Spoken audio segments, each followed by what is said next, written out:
What's up, everybody? It's Jeff. I am back again, and this time we're going to be talking about how to get out of bronze. Alright, now for those of you who were around for the how to get out of iron video, there will be some repeat information, but it's good to remind yourself about what it is you should be doing, the habits that you should have in order to properly rank up. Right? But for now, be sure to subscribe. That way you can catch this whole series, follow your whole journey all the way to the top, and get all of those great guides that will help you do exactly that.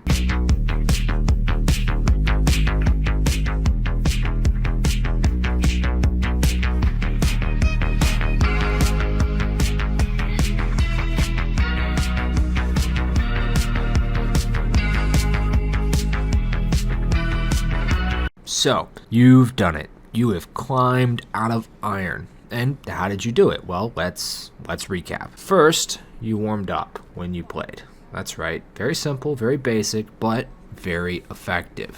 You went into the range, you used the sheriff or the ghost to destroy easy bots, focusing on hitting your shots nice and smooth and returning your crosshair to the center of your screen. Next, you did that with the Guardian, and then you did it with either the Vandal or the Phantom. Now, for the bigger weapons, you did it up close, right in front of the little monitor that allows you to do your settings, and you did it further away, out the door and down the steps. And doing this every time you went to play, making sure you felt good, and then hopping into either a team deathmatch, which is great because you get to use all of those weapons, or a regular deathmatch, which you can buy all of those weapons.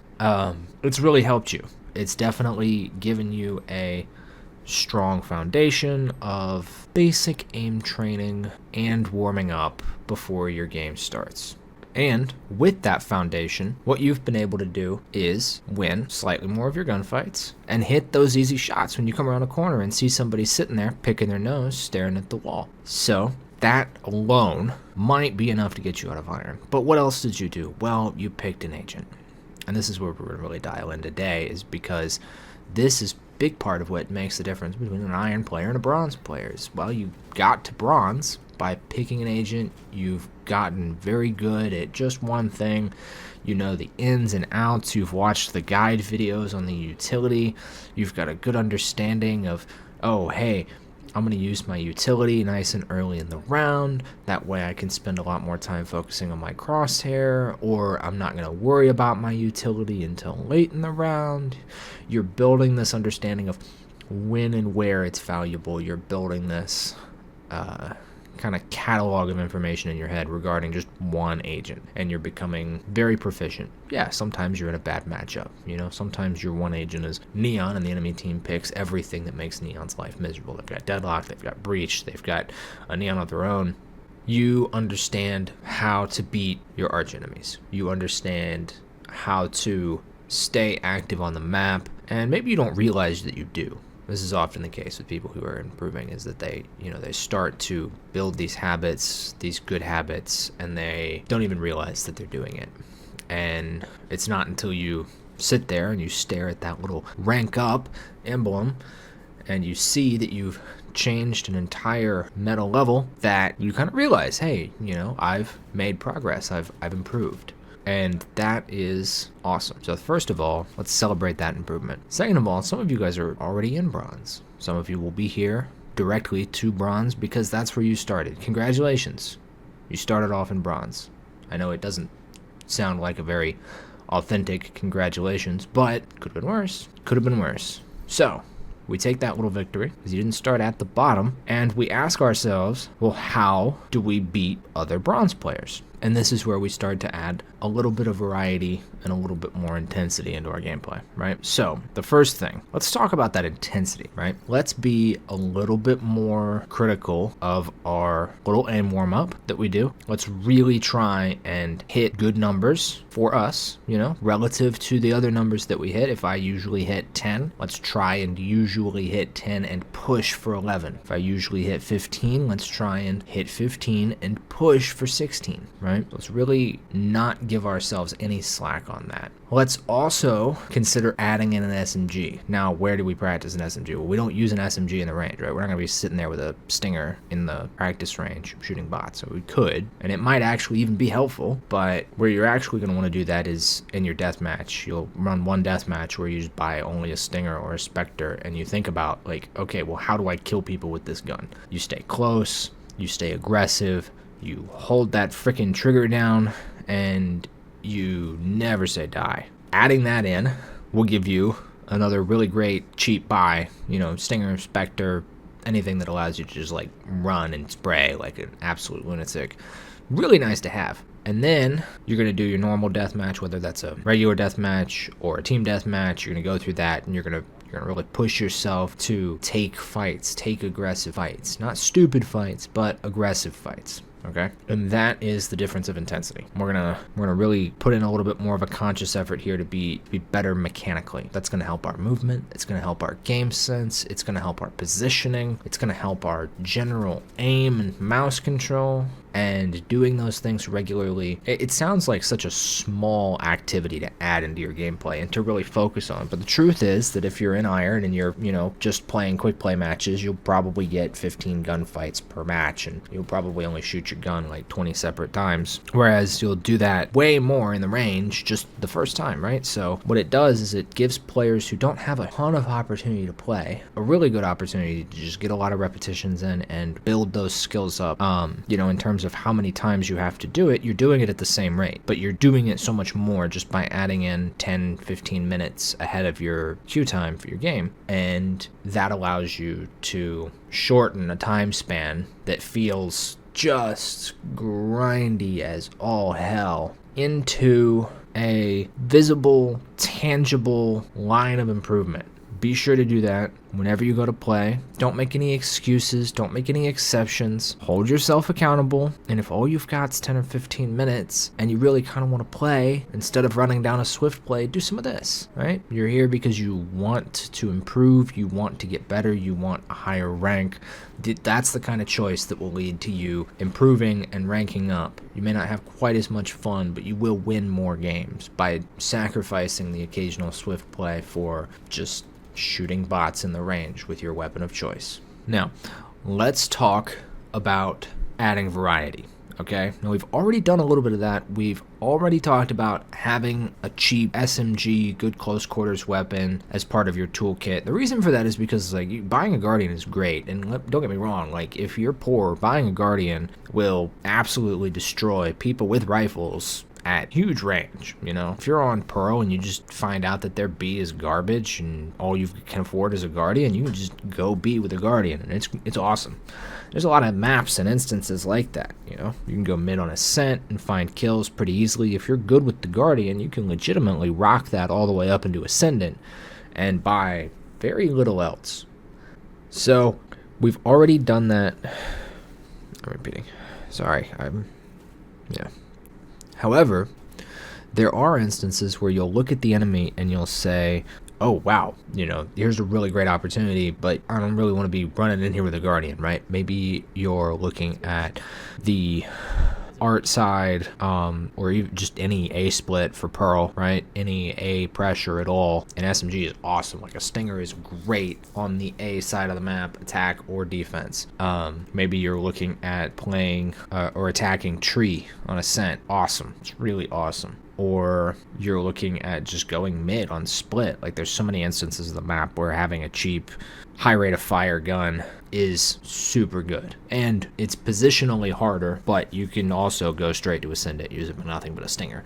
It is that viable as long as you know how to get your fights nice and close and make sure that you're keeping people at a good range for collecting those kills. That's why we take it into a deathmatch game. So we've already looked at adding that variety, but the other variety that I want to talk about is agent variety, right? Because while in Iron, it's 100% true that you can pick whatever you want and win the game or lose the game, largely just based off of RNG, but you can pull out a decent win rate with slightly better shooting, and if anybody's utility is any good, it will help that team a lot, no matter what that utility is. So You know, if you're playing anything and you know what you're doing with your utility, it will be a huge boon to your team. And as we discussed, passive utility is great because like cipher trips are good no matter whether your aim is good or not. So little things like that can make a really large impact in the game, especially at this level. You know, when you get into like Radiant lobbies and Immortal lobbies, the differences are minute, but when we're in Iron and Bronze lobbies, I think we're all familiar with the fact that differences are huge. You know, the Thrash that kills 5 people might also, you know, next round hit 3 teammates on accident. Like, this kind of stuff happens. It's just the nature of unpracticed players. And so consistency and quality on any agent is going to be a big boon. But in Bronze, you're going to start to see more people playing together. And if they're playing together, then they're going to be throwing utility for each other. And it'll be a little bit better, right? You're going to see slightly more teamwork. You're going to see slightly more organization. And that's where having another agent in your list of agents that you can play is really good. So similar to last time where we said, hey, pick an agent, write it down, really understand it, really know it. What's going to happen is you're going to find that there are situations where you're like, man, I don't really want to pick this agent. I would really rather pick something else. And, you know, in our climb through Iron, we didn't do that. We just kept on that same agent. We didn't pick something else. But now that we're in Bronze, we're opening up the opportunity, hey, let's pick one other thing, right? So it's like maybe you almost always pick Viper. Maybe that's just your thing. You love playing Viper. You pick Viper every single map. But sometimes you're like, man, I don't really think that this is good agent to pick. Maybe it's the map. Maybe it's your team comp. Maybe you've seen that guy on the other team 3 games in a row, and you know that he's just going to play Neon and blitz through your Viper stuff, and you're going to be useless, right? Like, who knows? So, what else do you like to play? What else would you want to play? Again, it's not important whether the agent is meta or good or whatever. What's important is that you like it, that you have fun playing it, that you have fun picking it. You know, maybe you need a huge change of pace. Maybe you're like, you know what, I want to play Phoenix.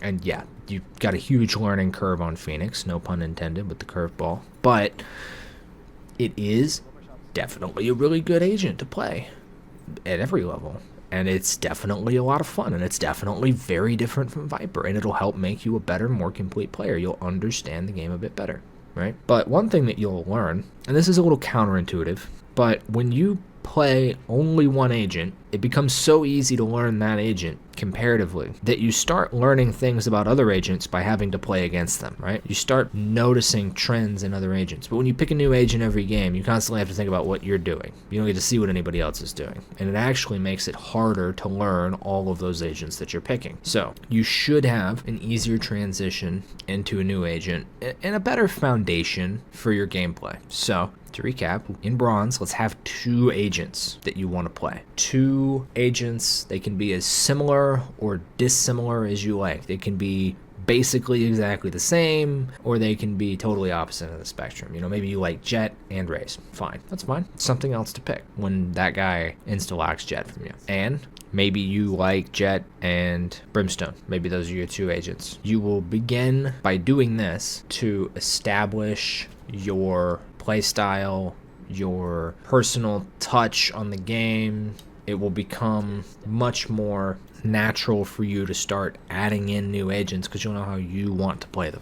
And as we go up, there will come a point, rather soon actually, where we stop adding new agents and we force all of us to dig a lot deeper on the agents. But if you've got this kind of an early foot in the door, you know, if you're going to grind all the way up from Iron with Brimstone, then by the time we get to Ascendant, instead of having 3 or 4 agents, like I recommend to people at even the highest level of gameplay, you might have 5.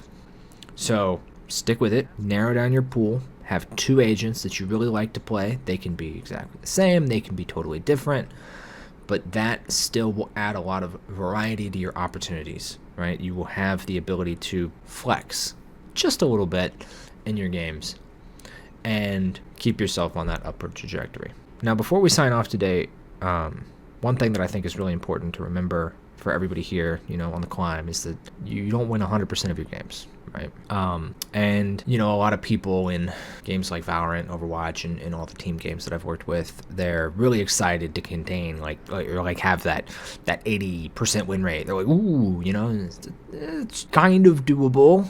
It's much easier when everybody in the game knows everybody in the game, and a couple of them are in a group and playing together, and you can be really coordinated and take advantage of every opportunity given to you. But I think, as an example, there's a lot of 1v1 games out there where like having a 55% win rate is incredible. Like winning 11 games out of 20 is awesome. So if you can win more than 11 games out of 20, be proud of yourself. Be excited, be happy. You are on the right track. Doesn't mean stop looking for ways to improve, but don't beat yourself up over that. It's like winning 55 to 60% of your games is the goal.